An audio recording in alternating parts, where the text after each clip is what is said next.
میرے محترم دوستو، بزرگو، عزیزو، اس کام کو سمجھنے کے لیے اور اس راستے کے خروج اور اس کے مقاصد کو جاننے کے لیے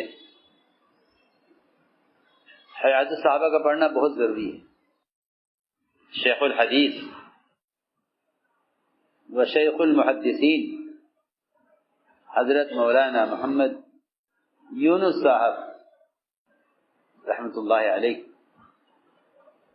جون پوری یہ فرمایا کرتے تھے، میں نے اللہ کی توفیق سے بے شمار تصانیف کا اور احادیث کی اور تاریخ کی کتابوں کا مطالعہ کیا، مگر میں کسی کتاب سے اتنا متاثر نہیں ہوا جتنا صاحب سے متاثر۔ ایک محدث کا یہ کہنا، یہ میں کہتا ہوں کہ یہ ایک مہر ہے اس بات پر کہ اس کتاب کا کوئی بدل نہیں۔ واقعات کا نہیں ہوتے، اصل واقعات نہیں ہوتے، اصل واقعات سے استنباط اور اس استنباط پر عنوانات کا قائم کرنا، یہ اللہ تعالی کی طرف سے وحی چیز ہوتی ہے، کسبی نہیں،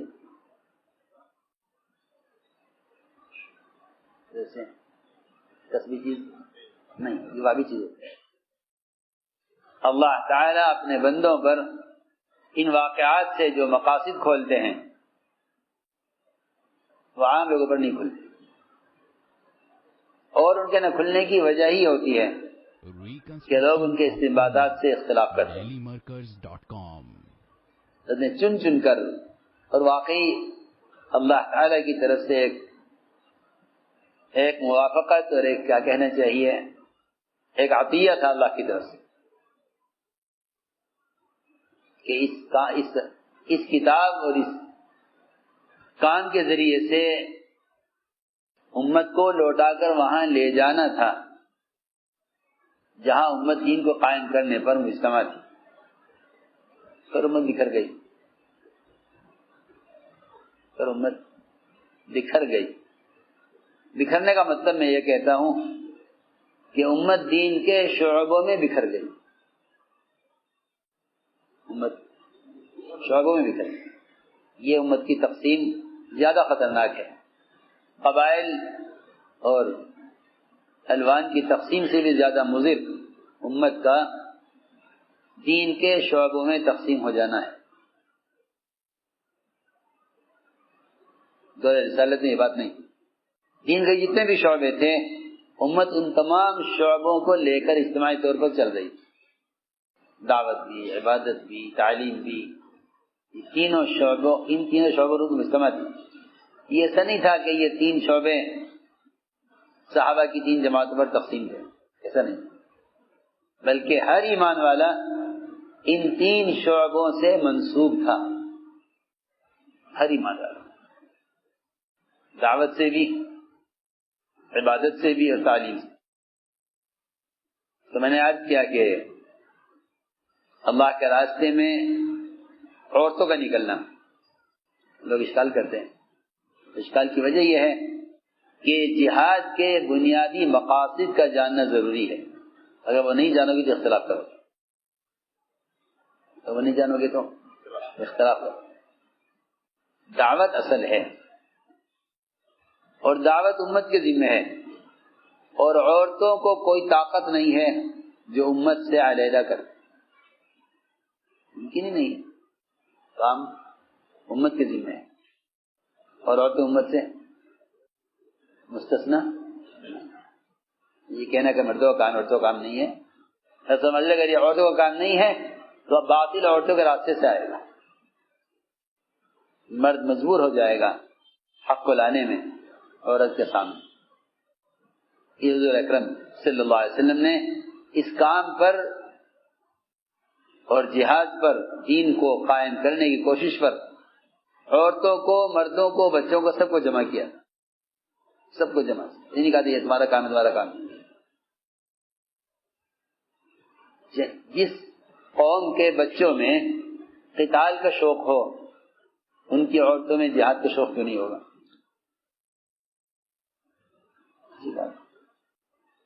بچہ طبیعی طور پر کمزور ہوتا ہے۔ تو میں نے عرض کیا کہ ایک سنت ہے وہ سنت یہ ہے کہ ہر امتی داعی بنے، یہ سنت ہے۔ حضور اکرم صلی اللہ علیہ وسلم نے ام حرام بنت ملحان کی تشکیل کر کے اور ان کو اس بات کی خوشخبری سنا کر کہ تم فلاں دریا کا سفر کر کے فلاں ملک میں جا کر وہاں وفات پاؤ گی، یہ بتلا دیا امت کو کہ ہاں جو کام مردوں کا وہ کام عورتوں کا بھی ہے، لیکن عورتیں نہیں نکلا کرتی۔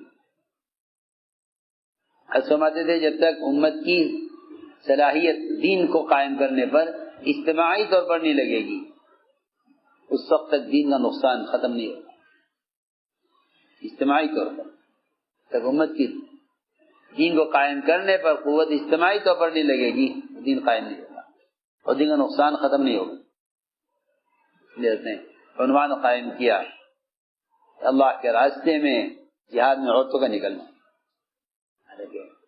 جب جہاد میں نکلنا ہے ثابت، تو پھر دعوت کے لیے نکلنا تو اس سے کہیں زیادہ ضروری اور اس سے کہیں زیادہ عمومی ہوگا، زیادہ عام ہوگا، کیونکہ دعوت قتال سے زیادہ عام ہے، دعوت قتال سے زیادہ عام ہے، دعوت قتال سے زیادہ عام ہے۔ عائشہ رضی اللہ تعالیٰ عنہ کا یہ واقعہ ہے، اور اس واقعے سے حضرت نے کیا کیا نکالا ہے، اللہ اکبر۔ اس طرح ہم ان واقعات سے دقیق مسائل نکالتے ہیں، ایسے ہی ان واقعات سے دعوت کے اصول بھی نکالے جاتے ہیں۔ نہیں ہے کہ صرف ان واقعات سے مسائل کا استنباط ہوگا، نہیں، کام کے اصول بھی ان واقعات سیکھے جائیں گے۔ سب سے بنیادی اصول کہ آدمی پوچھ پوچھ کر چلے تو پھر متہم نہیں ہوتا، پریشان نہیں ہوتا۔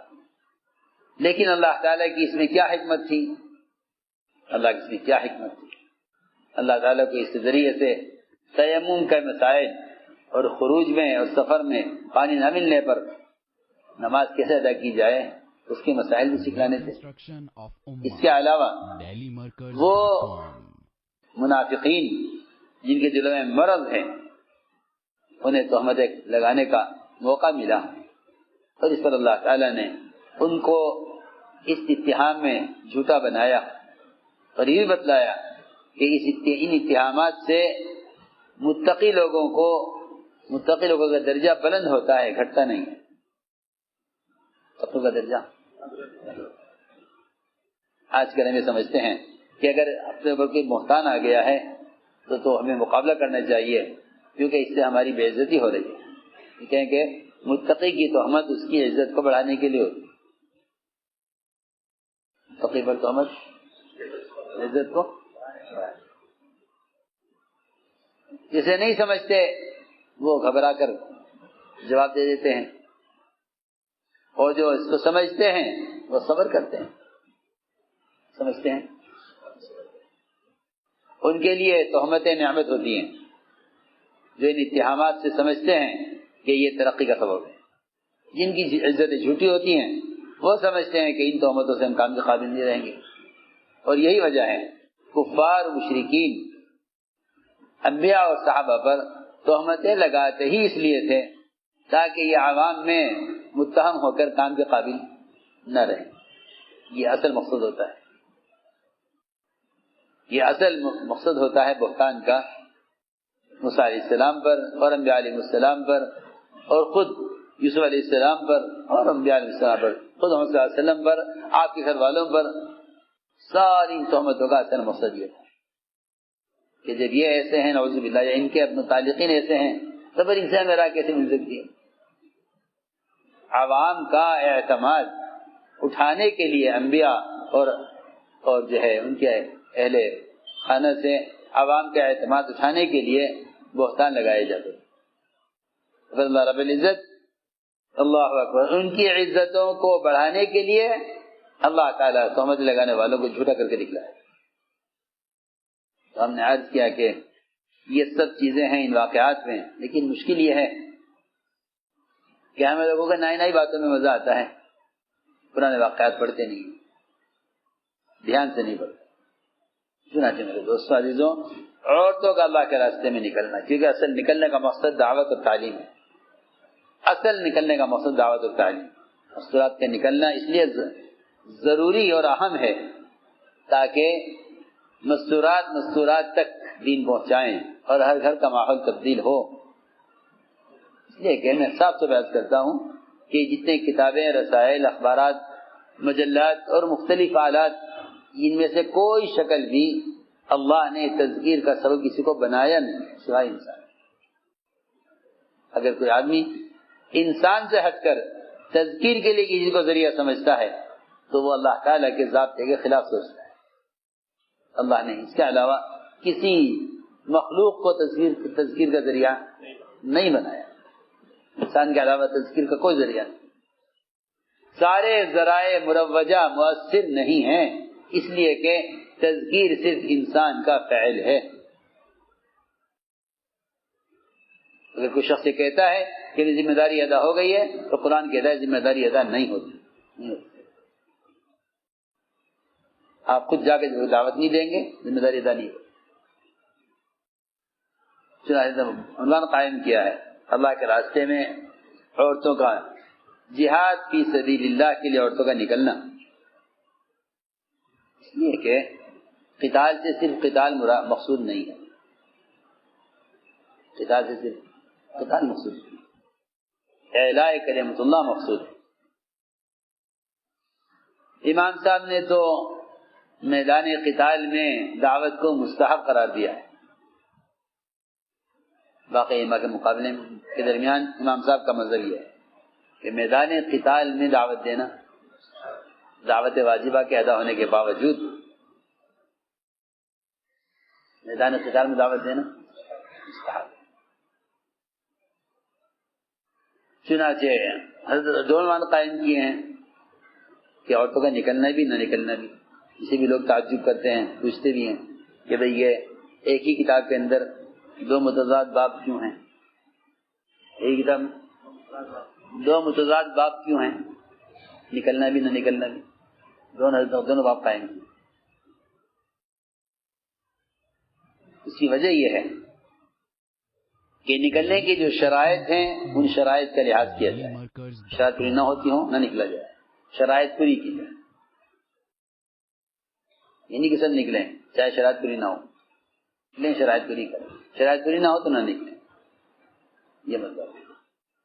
تو دونوں عنوان قائم کیے ہیں، نکلنے کے بھی نہ نکلنے کے بھی، اس لیے کوئی تضاد نہیں ہے، جہاں شرائط پوری ہو وہاں نکلنا ضروری، شرائط پوری نہ ہو نا تو نکلنا نہیں چاہیے۔ ایک صحابی کا نام لکھا گیا اللہ کے راستے میں نکلنے میں، انہوں نے عرض کیا کہ جی میری بیوی حج کا ارادہ کر چکی ہے، مجھے اسے حج کرانا ہے۔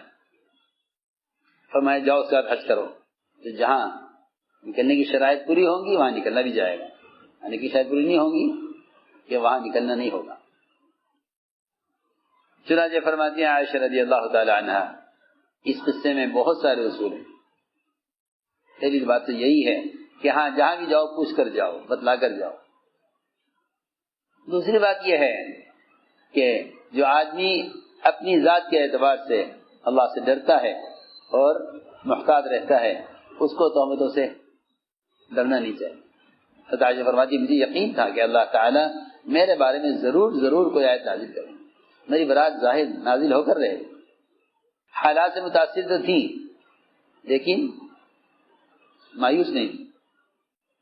اللہ تعالیٰ نے آیت نازل فرمائی حضرت عائشہ کی برات میں، حضرت عائشہ اس پر فخر کیا کرتی تھی کہ میرے بارے میں قیامت تک کے واسطے برات کی آیتیں اللہ نے تلاوت لازم کر دی کہ لوگ تلاوت کرتے لوگ، اور اس پر سارے ایمان والوں کو دھمکی دے دی ہے اللہ نے، سارے ایمان والوں کو دھمکی دے دی۔ میں آپ سے بہت اہم بات عرض کر رہا ہوں، سارے ایمان والوں کو دھمکی دے دی ہے اللہ تعالیٰ نے، ان الذين يحبون ان تشيع الفاحشة في الذين آمنوا لهم عذاب أليم في الدنيا والآخرة۔ یہ دونوں جگہ عذاب کی دھمکی ان لوگوں کے لیے ہے جو فحش باتوں کو، جھوٹ باتوں کو پھیلاتے ہیں اور چاہتے ہیں کہ باتیں پھیلیں، اس لوگوں کے لیے رسوائی ہے، عذاب دنیا میں بھی آخرت میں بھی ہے۔ چنانچہ فرماتے ہیں عائشہ رضی اللہ تعالی عنہا حضور اکرم صلی اللہ علیہ وسلم کا معمول تھا کہ جب آپ سفر کے ارادہ فرماتے تو اپنی بیویوں کے درمیان قرعہ ڈالتے، حالانکہ قرعہ آپ کے ذمہ لازم نہیں تھا. آپ کو قرعہ ڈالنا احسان کی وجہ سے ہے، نہ کہ انصاف کی وجہ سے، احسان کی وجہ سے. آپ اس کے پابند نہیں ہیں کہ آپ کون جائے کون نہ جائے، اس کے پابند نہیں، آپ کی خصوصیت ہے. لیکن آپ کے اخلاق اور احسان کا تقاضا یہ تھا کہ آپ عدالت کے درمیان سفر سے پہلے قرعہ ڈالتے. جس کا قرعہ نکل آتا وہ آپ کے ساتھ سفر میں جاتی. جب غزوہ بن مستلق ہوا تو آپ نے اپنی عورتوں کے درمیان قرعہ ڈالا، جس سے آپ کا معمول تھا. حضرت عائشہ فرماتی ہیں کہ آپ کے ساتھ چلنے کے لیے میرا نام آ گیا قرعہ میں. آپ مجھے لے کر نکلے. فرماتی ہیں کہ اس زمانے میں عورتیں تھوڑا کھاتی تھیں جس سے ان کے بدن ہلکے پھلکے رہتے تھے. اس زمانے کی طرح نہیں کہ زیادہ کھانے سے ان کا بدن بھاری ہو جائے. تھوڑا کھاتی تھی. تھوڑا کھانا ہوتا تھا، مشقت کے کام ہوتے تھے. اب کھانے زیادہ ہیں، مشقت کے کام ہے نہیں، بدن پھول جاتے ہیں. تو فرماتی ہیں کہ جب میرے لیے کجاوا کس دیا جاتا، میرے اونٹ پر ان سے بیٹھ جاتی اپنے کجاوے میں. پھر اونٹ کو چلانے والے لوگ آتے اور وہ میرے کجاوے کو اونٹ پر چڑھا دیتے، ہودج پری سے اٹھاتے، اس کو اٹھ کر رکھتے اور اس کو رکھ کر رسی سے باندھ دیا کرتے تھے. یہ معمول تھا. اور پھر میرے اونٹ کی لگام پکڑ کر چلا کرتے تھے. جب حضور اکرم صلی اللہ علیہ وسلم سفر سے فارغ ہو گئے تو آپ صلی اللہ علیہ وسلم واپسی کے لیے مدینے کی طرف متوجہ ہوئے. جب قریب پہنچے مدینہ منورہ کے تو آپ نے ایک رات کہیں راستے میں قیام کیا. قیام کے بعد آپ نے وہاں سے کچھ کا اعلان کر دیا. لوگ روانہ ہو گئے اور میں قضاء حاجت کے لیے وہاں سے چلی. میرے گلے میں میرا ایک ہار تھا جو بنو ظفار یمن کے ایک علاقے کی کوڑیوں کا بنا ہوا تھا. جب میں وہاں سے فارغ ہوئی قضاء حاجت سے تو وہ میرے گلے سے نکل گیا، ایسا کہ مجھے پتہ نہ چل سکا. جب میں واپس آئی کجاوے میں تو میں نے ہار دیکھا اپنے گلے میں، تو میں نے ہار گلے میں نہیں پایا. چنانچہ میں اپنی جگہ واپس آئی ہار کی تلاش میں نے ہار تو پا لیا، لیکن جب واپس آئی تو قافلے کو نہیں پایا، وہ روانہ ہو چکی. چنانچہ انہوں نے میرے کجاوے کو یہ سمجھ کر کہ میں اس میں ہوں، ہلکی پھلکی تھی، پتہ نہیں چلا کجاوے میں کہ آپ ہیں یا نہیں ہیں.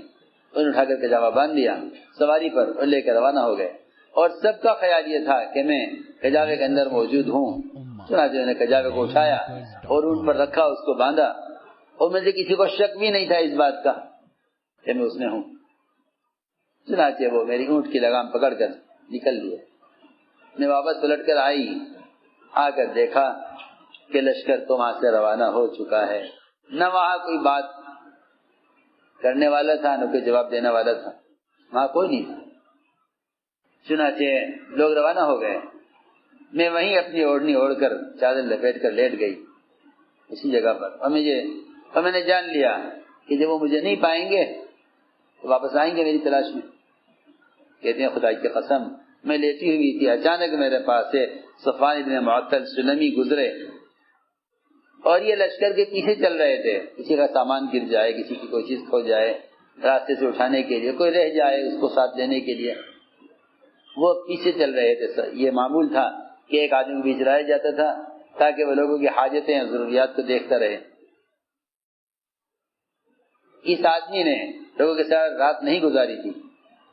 چنانچہ انہوں نے مجھے دیکھا اور دیکھ کے میری طرف آئے اور انہوں نے مجھے دیکھا ہوا تھا پردے کے نازل ہونے سے پہلے، اس وقت تک پردہ نہیں آیا تھا. مجھے دیکھا تو فوراً انا للہ پڑھی، انا للہ و انا الیہ راجعون. یہ تو اللہ کے رسول صلی اللہ علیہ وسلم کی محترمہ ہیں، آپ کی اہلیہ محترمہ ہیں، یہاں کیوں ہیں؟ اور میں اپنے کپڑوں میں اچھی طرح لپٹی ہوئی، کپڑے میں اچھی طرح لپٹی ہوئی. میں نے